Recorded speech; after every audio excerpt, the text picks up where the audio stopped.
Good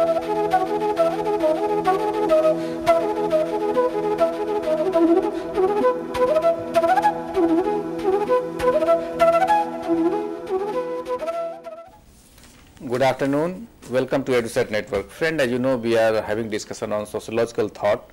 In the last lecture, we tried to understand the dominant paradigm in classical sociological thought. Today, we'll continue from there and we'll try to understand what is the dominant paradigm in modern sociological thought. And we'll try to understand the different aspects of it, different dimensions, and the major contributor of the modern sociological thought. And for discussion on this very topic, we have in studio young scientist, social science scientist, Dr. Arshad Alam. He is assistant professor of sociology in Center for Social System in one of the premier institutions of the country, Jawaharlal Nehru University. And he has published a number of articles in different national, international journals, and written also a book, a very popular book, Inside Madrasa, Knowledge, Power, and the various dimensions he has tried to understood. And he is also regularly writing for the different national and international prominent magazine and websites. So I think his knowledge and experience will help us to understand this topic and will give insight how to study the modern sociological thought. So on your behalf, I welcome him for the EduSet lecture on this topic. Welcome, sir. Thank you. Now I believe in the previous lecture, we learned about some of the classical approaches or the classical paradigms in social science or sociological tradition. Today, so when we speak of classical approaches or classical paradigms, we basically concentrate on the three established classical thinkers, which is Marx, Weber, and Durkheim, a bit of Parsons and Merton. Today, what I'm going to do is to talk to you about post-classical sociological paradigms. And these paradigms that we are going to talk about today are basically what are called phenomenology, hermeneutics, and third that I'm going to talk about is the critical school or the Frankfurt School in sociology. Before trying to understand or go into the details of what these three paradigms, respective paradigms, entail, let us first try and understand what is meant by the word paradigm. Now, as some of you might be aware, Thomas Kuhn, the very famous philosopher of science, in his book, The Structure of Scientific Revolutions, would basically argue that there cannot be a conceivable paradigm in social sciences. Now, why does he say so? Because for him, the domain of natural and social sciences are very, very distinct. So whereas in the social sciences, you have a discernible object upon which a certain body of data can be built, minus the contexts, or sans the context in which that object is being spoken about. In social sciences, that possibility does not exist because the object is in itself submerged in a particular cultural, social, or historical context. So Kuhn, for example, would argue that the possibility of having a paradigm in social sciences is very, very problematic. Having said that, then what is the way in which we are trying to understand or use the word paradigm here? Now, in order to understand what Kuhn had to say about the difficulty of establishing a paradigm, and that every paradigm is and that every concept, because a number of concepts and theories together would constitute a paradigm. The problem with building concepts in social sciences is that concepts occur in given cultural contexts. So let's take example, simple concepts like family, for example, community, for example, concepts in sociology which we dealt at the undergrad level, for example, values, norms, statuses. These are all concepts whose connotation would differ from culture to culture, right? Most of these concepts that we read in Indian sociology today are embedded in a Western cultural framework or a Western cultural understanding. So the way one would understand norms, say in a Western European context, would be different from the way we understand norms or values, or the understanding of a community would be different in America, the understanding of community is different in India. So, a paradigm in social sciences, particularly as used by Kuhn, is to distinguish the social from the natural, right? And therefore not to establish a paradigm within social science. So, what is the way in which we are actually using the word paradigm? First, can it be in the sense of a professional imagination, a professional imagery, or a particular research tradition? Can we use the word paradigm in that sense? Secondly, we can use it in the sense of a worldview, right? A Weltanschauung, right? Which is a set of experiences, a set of beliefs, values, that affects the way an individual perceives a particular social reality, right? So this is not the usage of the word paradigm in a Kuhnian sense, but in a very ordinary, everyday sense. So in social sciences, and particularly in this lecture, a paradigm would mean a set of assumptions that social scientists actually make about a particular social reality that they are going to describe. Now, let's see. Let's talk about these three different paradigms that we have outlined today, which is phenomenology, hermeneutics, and the critical or the Frankfurt School.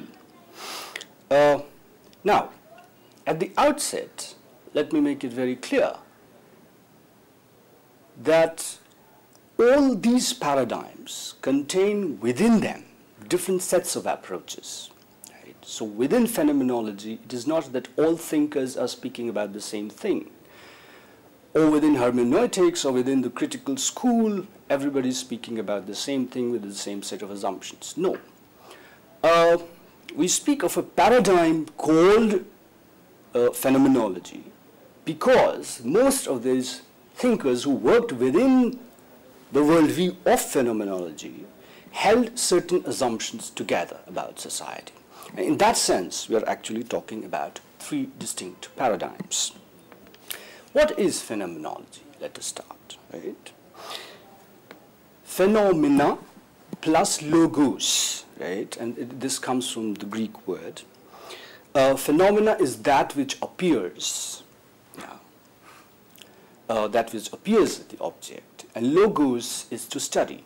So basically it's the study of something, the object of inquiry, that appears. Phenomenology can be defined as the study of structures of consciousness and subjective experience. Now, as you might be having a sense of it, we are actually moving away from the classical paradigms in one very important sense, which is that in all the Weberian, the Marxian, and the Durkheimian approach, there was a very strong current of positivism, which is to say that the object of inquiry was out there. The researcher, the social scientist, as the thinker, as the researcher, was the agent, the subject. So there was a relationship of domination within the research field itself. There is a subject-object relationship. We are sort of moving away from that positivistic tradition and getting into the domain of what is called the anti-positivistic tradition, and both phenomenology and hermeneutics are basically branded as anti-positivistic. Now, coming back to phenomenology, just to get a sense of the genealogy of the discipline as it has evolved, Immanuel Kant to start with, made a distinction between what he called pneumonia, or phenomena, sorry, and pneumena. What was phenomena? Phenomena were those who were directly amenable to the senses. They were objects of interpretation. They were objects of expression. Pneumena, on the other hand, were objects, as he says, which were things in themselves. To put it more simply, they were deeper structures of consciousness, which human beings cannot directly experience. So they were not amenable to experience in that sense. It could only be realized within the Kantian distinction between phenomena and pneumonia. Now it is this later pneumonia which later social scientists would build upon and develop, and which over time develops into a distinct paradigm which is called phenomenology. Thus, the interesting thing about phenomenology is that it attempts to create an objective study, right? And this I think is important, objective study of topics which are concerned extremely subjective. What are those subjects?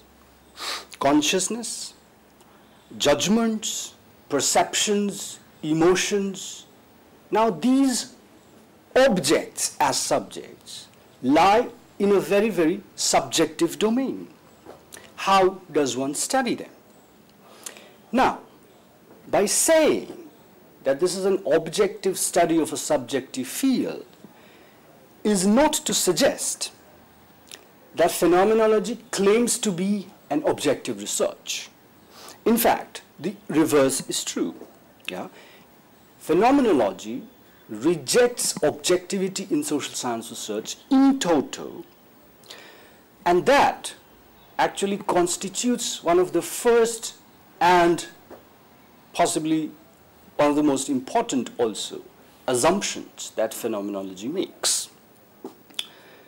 The second assumption that phenomenology makes is that it is about analyzing daily behavior, right? Why this insistence on analyzing, understanding, observing, experiencing, empathizing with daily behavior, routine behavior, quotidian interactions?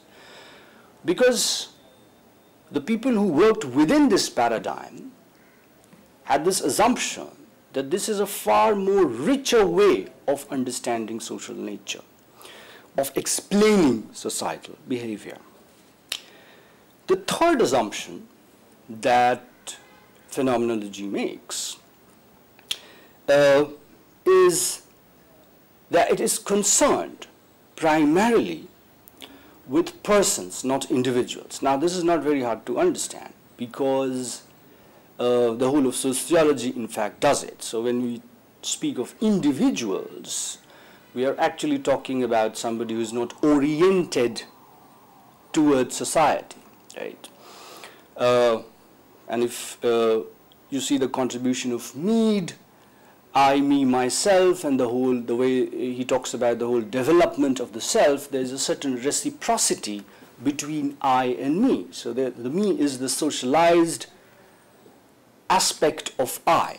And it's the same argument here that we are not interested in individuals, but rather we are interested in persons.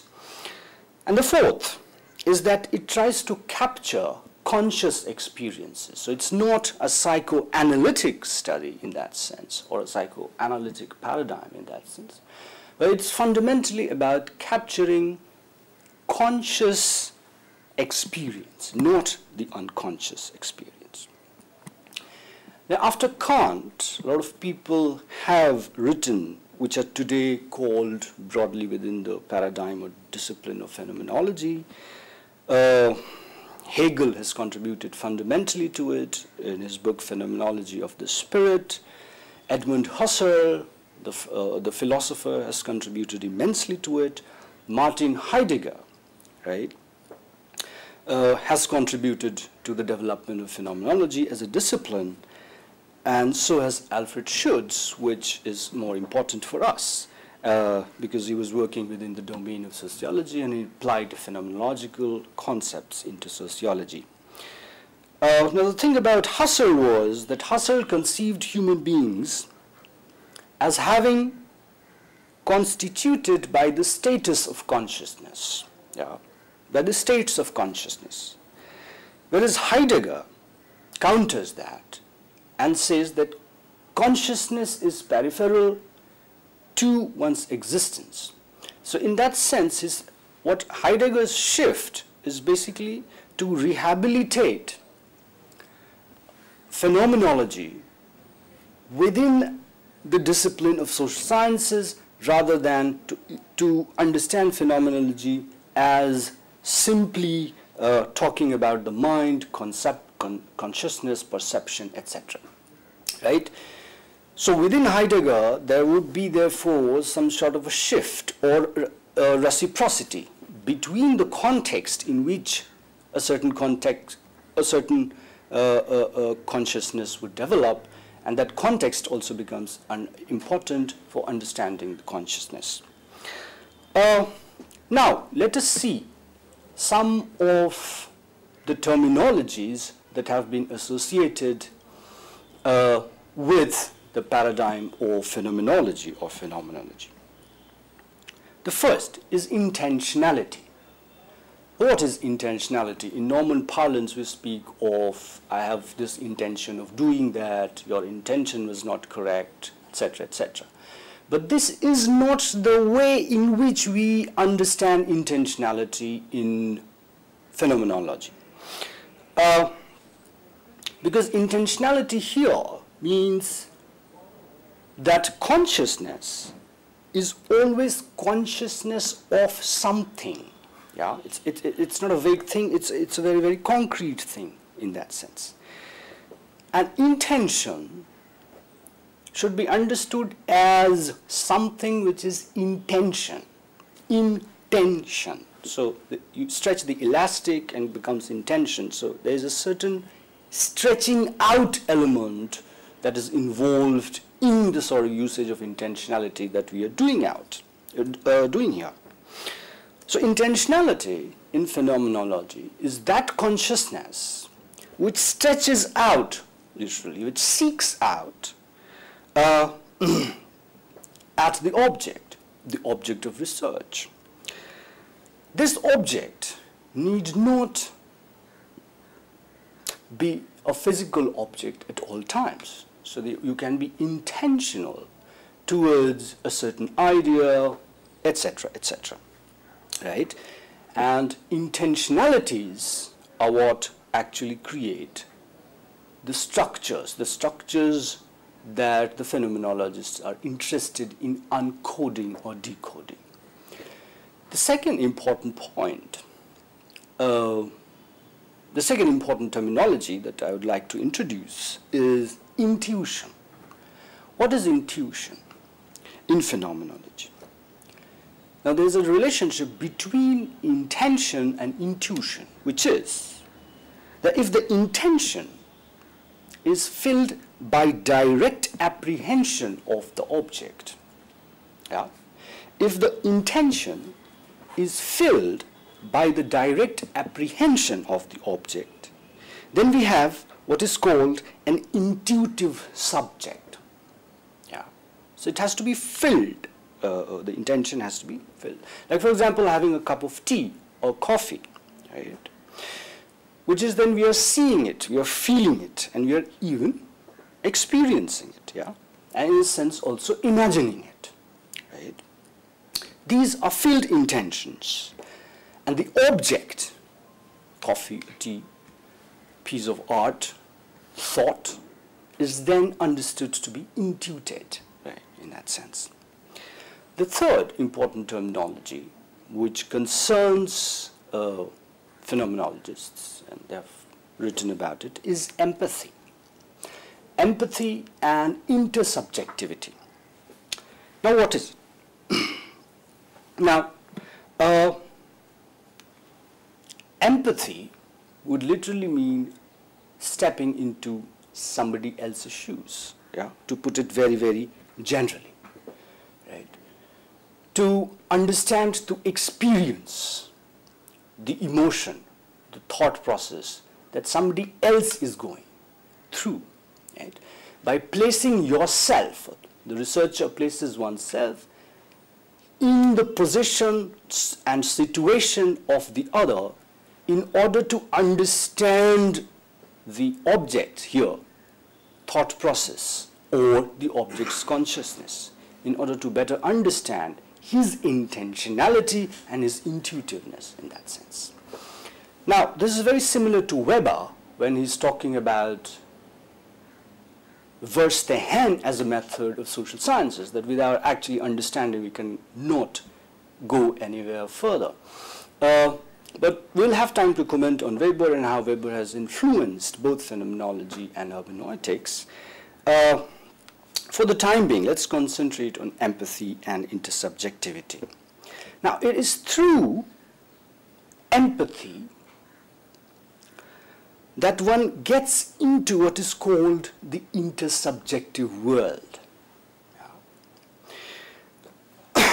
Yeah. Now, in terms of methodology, there is a very, very interesting shift that is happening. So when we say the world is constituted intersubjectively, what do we mean? They essentially mean that in the world there are people who are meaning-bearing people, right? They're not pure objects. They have meanings, and the world is full of interpretations, right?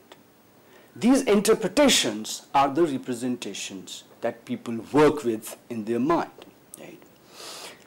And therefore, there is an intersubjective world, which is the field of phenomenology to be discovered, right? Now, the methodological shift that is happening is that this is purely and completely an anti-positivistic position. So whereas in positivism, you actually had a subject-object relationship, here the researcher is also a subject, the researched is also a subject. So in that sense, there is a subject-subject relationship that is obtaining, which the phenomenologists would later argue is a more democratic way of doing social science research, right? All right. The fourth element that phenomenologists talk about is what is called life world. And it is constituted by the intersubjectivities of life, right? This is the life world. It is the world in which we all live, right? It is both personal as well as intersubjective, right? And the description, the understanding, the experience, the analysis of this life world is what is the subject, what is the business of phenomenology, right? Now for us, one of the important theorists within sociology who applied phenomenology was Alfred Schutz, the Austrian social scientist. Alfred Schutz talks of 4 levels within the life world. What are these levels? Right. And the first level that he talks about is of the consociates, or the fellow men. Who are these? They share the same time and space, right? So it can be your intimate friends, you can be your family, etc., etc. There are 3 different levels. So whereas the first level you experience directly because you are in the same time and space, the second, third, and fourth level are understood indirectly, right? What are these levels? Number 2 is the world of contemporaries, right? Which means that you share the same time, but you do not share the same space. The third level is the world of ancestors, right? Which is basically the way in which Schutz would talk about the past, right? And the fourth is the level of the successors, which is the way Schutz would actually talk about the future, right? But in reality, Schutz says, all these four levels are intermixed in a very, very curious and interesting way. So you could actually read a magazine and discuss an article on politics with a friend, right, who could be your consociate or a fellow at the first level, but then you are discussing about things, ideas, and people who might be at level 3 or level 4, right, or level 2, for example. So in reality, these are all intermixed spaces, and the description, yeah, with intention of this world, which is called the intersubjective world, which is the business of phenomenology. Now, let us move on to hermeneutics. Right? Generally, hermeneutics is, now before going there,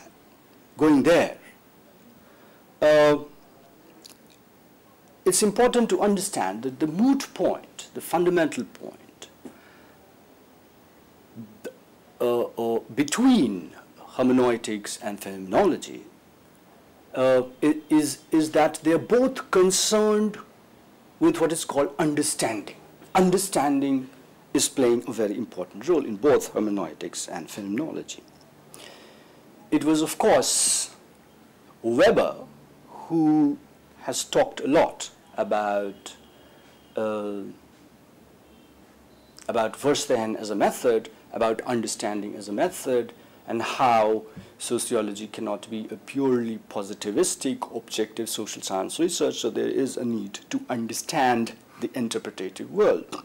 In a very similar way, both phenomenology and hermeneutics are concerned with understanding, but they do it very differently. Now, what is hermeneutics? Generally, it's a method or a theory of textual interpretation, right? Which is very similar to exegesis at one level. So texts have their interpretation. So if you take the example of Vedas, right? The Mimamsa tradition of writing upon the Vedas is basically an exegetical work on Vedas, right? Why are these interpretative texts important? Let's come to that. Now, in phenomenology, the understanding is arrived at through empathy, and we talked about it a short while ago, through empathy. In hermeneutics, as Wilhelm Dilthey would tell us, the understanding is arrived at through expression or interpretation, right? So both are concerned about understanding, but both are doing it differently. For one, empathy is important, experience is important. For the other, the expression is important or interpretation is important. Empathy involves a direct identification with the other. So you're actually literally transposing yourself on to someone else's consciousness, in a sense, right? So it's a direct appropriation of someone else's experience. Interpretation, on the other hand, involves an indirect or a mediated understanding, right? It's not a direct apprehension, it's not direct understanding. Thus, understanding here in hermeneutics is not the process of reconstruction of the state of mind of the actor, of the object, or of the author, right, than what it is. But it is fundamentally one of articulating what is expressed in the work of the author. And later hermeneutics has actually developed in the way that everything can be understood and decoded as a text. So even social action one can understand as a text. It was Martin Heidegger who fundamentally, in many ways, influenced the paradigm of hermeneutics. And for him, texts, his argument was, cannot be understood without a given social context, right? The context, therefore, becomes equally important to understand the text in which it was produced. Right. Now, so there is a certain reciprocity between the text and the context. And this is what Martin Heidegger would call the hermeneutic circle. Right? Through the interpretation of the text, we can know of the social context in which they were formed, and we can share the experiences of the author, right? Now, this process, I mean, this for students of sociology, I mean, this must not be new, because Weber has talked about interpretation, so has Karl Mannheim has talked about the social context in which ideas and texts are produced, right? So for all these thinkers, including Heidegger, what is happening is that you're actually trying to appropriate the state of consciousness via an understanding of the social context.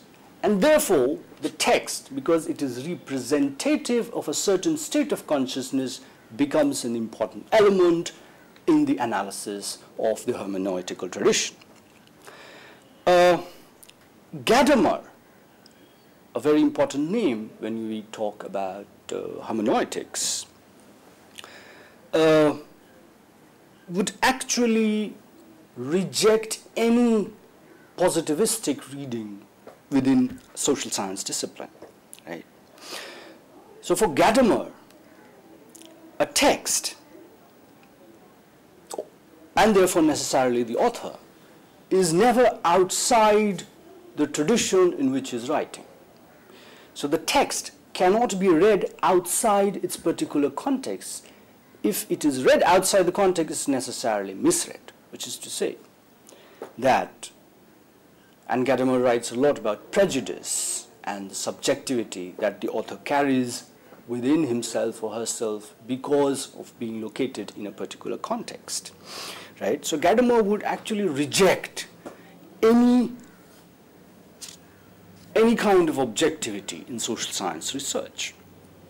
But for him, it was the study of this prejudice, the subjective domain of the author and the writings of the author, which becomes important for him, because it is these prejudices and the subjectivity of the author is what we can study to know about the given cultural context in which the text is being produced, and through that we can then try and understand, interpret the text better. Right. Now, let us now come to our third paradigm that we are going to discuss, which is the Frankfurt School. The Frankfurt School is also called the critical school. Right? Now, why? Why is it called a critical school? Right? Normally when we talk, when we say we are critical, we understand ourselves as self-reflexive. Right? That we have a capacity to critique everything, including one's own ideas. Right? So there's a certain openness when we talk about the critical school. And the critical school actually starts with the assumption that nothing is fine. Right? That we all can err, and that we will critique our own works too. Right? The critical school was actually founded in Frankfurt, 1923. Right? It is called the Institute for Social Research, and that's how the name Frankfurt gets appended to this paradigm or this school. But the post-war, or this is the interwar 20s, is a very difficult period in Western European history. And the Germans are going through war, and because of a lot of other associated reasons, the institute actually moves to New York, and most of the works, important works, are produced there. But the name Frankfurt School sticks, right? Some of the important thinkers associated with this school are Thomas Adorno, Max Horkheimer, Herbert Marcuse, etc., and more recently Habermas and others. Now, before coming to the substantial contribution of the critical school, one has to understand, I think, the need or the historical context in which the Frankfurt School arose. Right? Now, these are also called neo-Marxists. Why? Because they differed from some of the fundamental assumptions that Marx would make, right? And they differed with some of the predictions which Marx would make, right? Marx was also read in a very, very positivistic way. Yeah. And so there was a need to move away from Marxism. Because with positivism and the whole experience of war, because you see, the notion of progress, the notion of development, is fundamentally tied with the notion of doing positivistic science. And within sociology of the time, that was the dominant paradigm that was at work. We did progress, but we also had wars. We also had major destructions, right? And we were on the brink of a nuclear, arming ourselves in fundamental ways that would actually destroy, that had the capacity to destroy the whole planet. So then what was that progress? Was that development? Now these, and the whole experience of Soviet Union, for example, where Marxism was in practice, yeah, but a lot of things that were happening were actually not to the liking of a lot of these thinkers who belonged to Frankfurt School. Right? So on the one hand, the critical school or the Frankfurt School was a reflection of the existing society in which they were living, and also a reflection on some of the fundamental tenets that Marxism had taught them. Right? Now, one of the first things that the critical school talked about and critiqued was the notion of ideology. Right? So they've developed a critique of ideology. You can call it critique of capitalist ideology. Now, this is nothing new. Right? Because in Marx, particularly if you read the German ideology critique and the critique to the political economy, there is a lot of talk about ideology. Right? So ideology necessarily is understood as a negative concept within Marxism. Right? And nowadays it has become very fashionable to talk of Marxist ideology, but it's more of an oxymoron if you look at it from a Marxian point of view. So ideology was always understood in Marx as false consciousness, right? Now, Althusser would later develop it. So ideology was something which was necessarily, right, an attempt to to justify an exploitative relationship which obtained in the economic infrastructure. Right? So, Marx was very clear that the basic level of society was within the domain of production, and ideology he related to the level of the superstructure. Right? So ideology exists to justify and legitimize the exploitative relations of production that obtain within the economic infrastructure.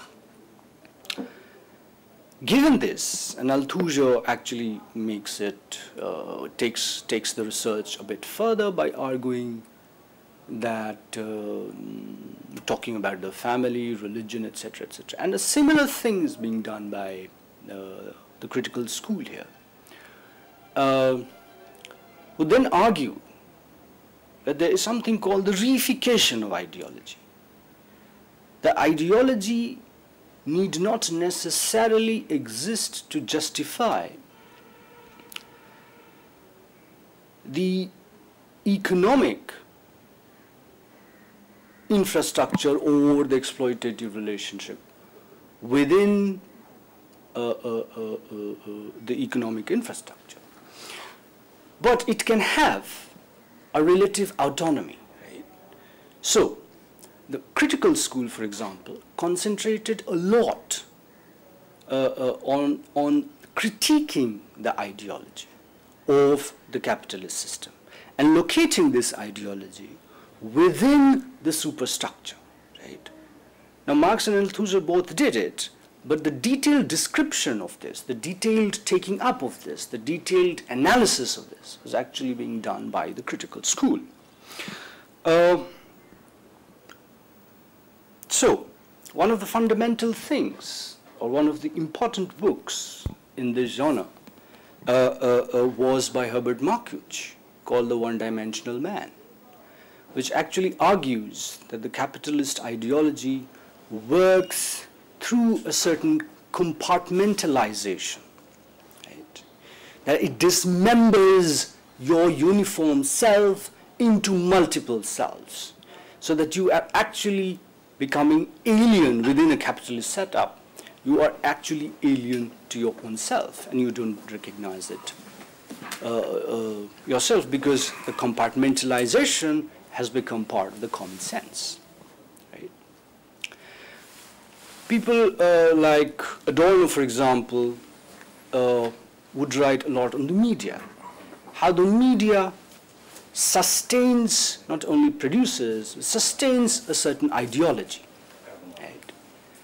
Which is the ideology of capitalist system par excellence. Right? So the media and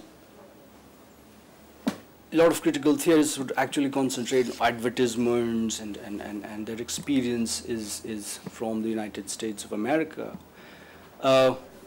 which would then mean that you're creating a certain kind of a life, aspiration, right, which is conducible more and more to a capitalist society, to the creation of a capitalist society, and media is implicit in that creation. So a lot of their work went into critiquing ideology, which they located at the level of the superstructure.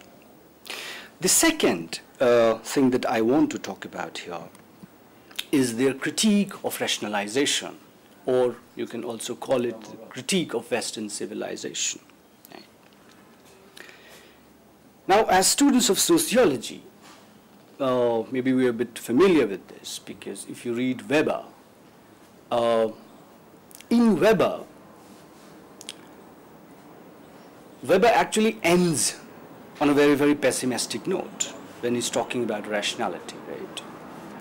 So if you recall his usage of different kinds of social action, he would talk about emotional action, he would talk about two kinds of rational action, he would talk about traditional action, right?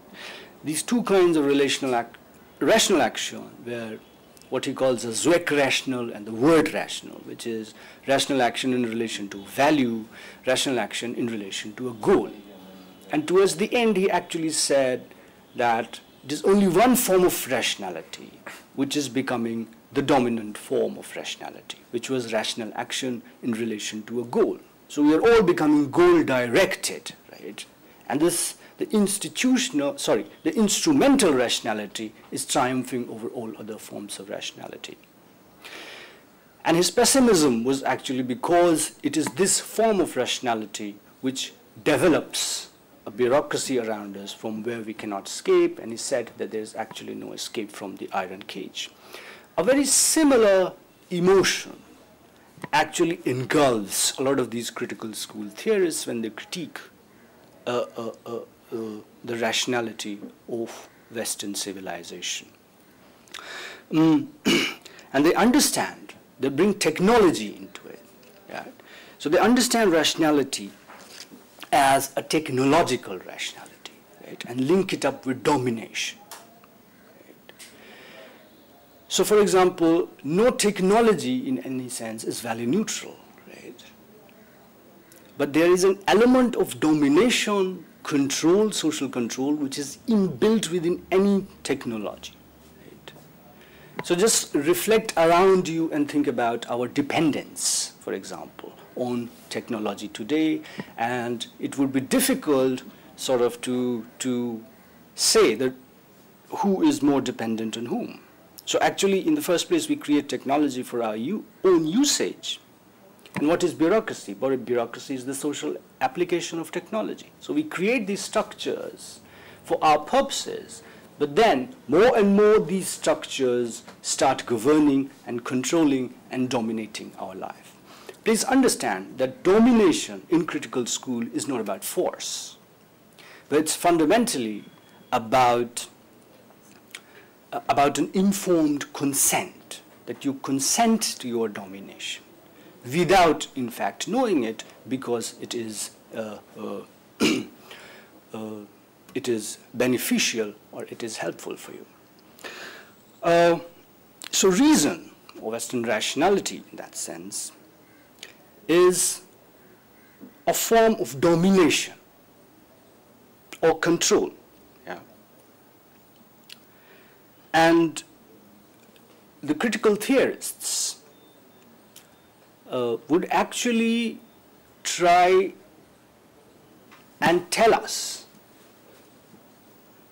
some of the ways of getting beyond this overall domination, right? And actually there is no consensus because they were all writing very, very different texts. So for some, it was the world of art, for some it was religion, etc., etc. Right? But these two things, I think, constitute fundamental contributions of the Frankfurt School, which is, the first is a critique of ideology, and the second that we just talked about, which is a critique of Western rationality. So I think we have today in our lecture covered three paradigms moving beyond the classical ones. So today we did, starting from phenomenology, we moved on to hermeneutics, and finally we ended with the critical theory. I hope you enjoyed this lecture. Thank you. So, how do you see these contemporary, these dynamics, dominant paradigms are being used? We can analyze through this the contemporary modern society. Yes, yes. I mean, especially after the dominance of technology. Yeah. So there is a lot of talk, and there is a lot of writing. For example, on the media. The media was fundamentally the critical school. Transforming the society faster. Yeah, I mean, and this has to do with the engagement of critical school and what they wrote on the media, right? So the media, in a sense, creates an aspirational society, a different sort of a worldview, gives you a dream to live in, Now, is that dream, right? So if you look at television today and analyze some of the advertisements, for example, right? Analyze the television serials, for example. Very, very popular serials like Saas Bahu, etc. Right? The kind of homes that you see, the kind of arrangement of space that you see, what does it reflect? Is it reflecting the household of an ordinary citizen living in this country, in this slum? Or is it reflecting a particular class of people who organize their space in a particular way? But we as consumers of those representations would then obviously aspire to those kind of living, which is that then our motivations, the way we link to other people would become very, very different. So of course, some of the contributions that these thinkers have made are still very, very important for us to understand our present society. So we think that in coming days we will have another dynamic paradigm to explain the network society as we are witnessing in the last few years. And their, I think, their way of looking at things will be the difference. Yeah, yeah. I mean, a networked society, I mean, we are all part of a networked society. Yeah. Right? But in India, we are not, have not come that way as it's in other countries. Not totally. So it is still located or accessed by a certain class of people, right? But there is some talk already, for example, that is this network another way through which we can imagine a community in modern society, right? So if you today look, traditional communities have all broken down, right? So tribe is breaking down, caste is breaking down, our village community is breaking down. So can there be a community which we can talk of sociologically, right? Who are, although present in the same time, having a face-to-face interaction at the same time, but they're not located in the same space. So I think the work on network society is very, very important, very, very interesting, and it will come up definitely. Okay, and Castells had been not too little still he has been able to explain this, the nature of this network society which is likely to uncover in coming days. Yes, yes. I mean, and other works of Manuel Castells. Okay. I mean, particularly the way he's writing about space, for example, right? So the way in which space, and this is actually linked with the work on network society. So the way we imagine space today, right,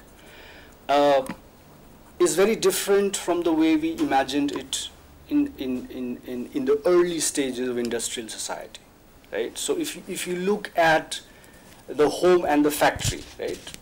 So the pre-industrial civilized society, for example, the home was also a place of production, right? So that space and understanding of space was very different. You produce things within the space. With coming of industrial capitalism, you had the separation of the place of production from the place of consumption. Right. So the home became the site of consumption, factories became the fourth place of production. Castells is making a very interesting take in the sense that with the coming of a network society, this might actually collapse. And we are actually seeing it, working from home, flexible schedules. Not only collapse, he is suggesting alternative model. You can say that agriculture to industrial, now industrial to service-based society is in coming to place. Yes. So he tried to explain this service-based society.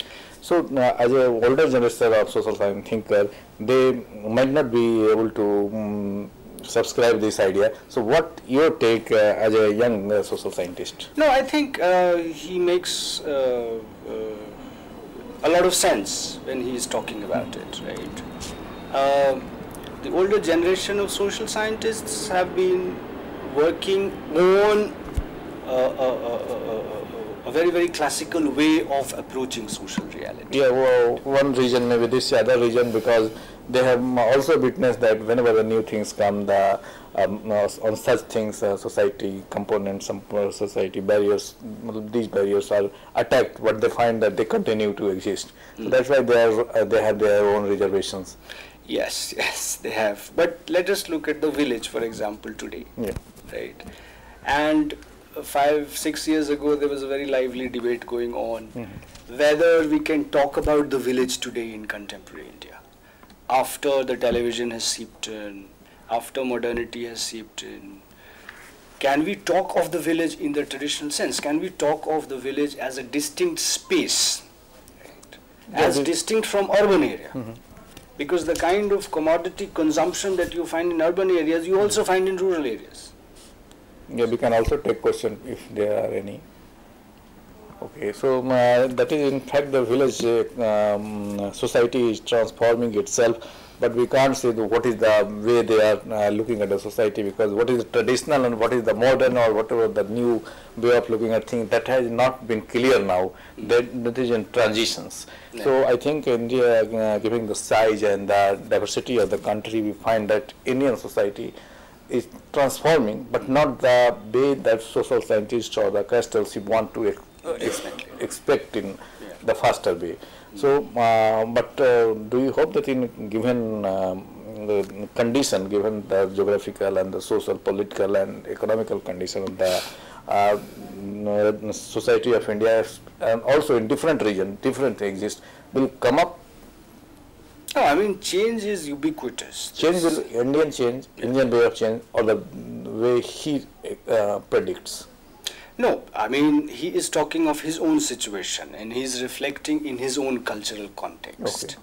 And the state of development that capitalism is in his context is very different from the way capitalism is developed in our context. Okay, so what is the critique of the Castles? Well, one of the fundamental critiques within social sciences has to be that any theory. So, for example, when he's talking of the collapsing of spaces, and he's saying that it is happening at a very, very fast pace. Now, one of the critiques is fundamentally this, that can it be applied in other cultural contexts, on different locations.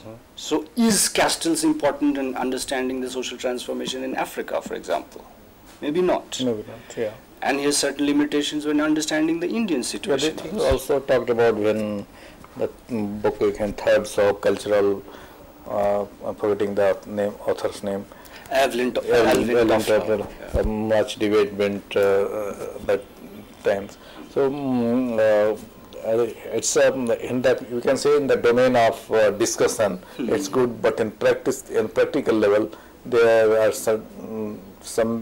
somewhat not gel with the.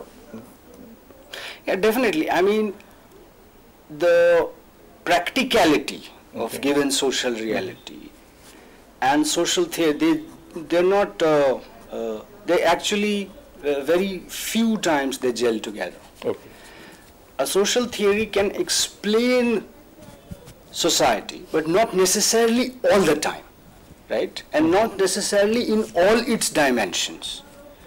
So my own understanding is that even if it is successful in explaining a fragment of the social reality, then I think we should call it a successful social now we come to the academic orientation of the young generation or the scientist of your time, young social thinker. How they are there? What is the priority area? Well, I would say that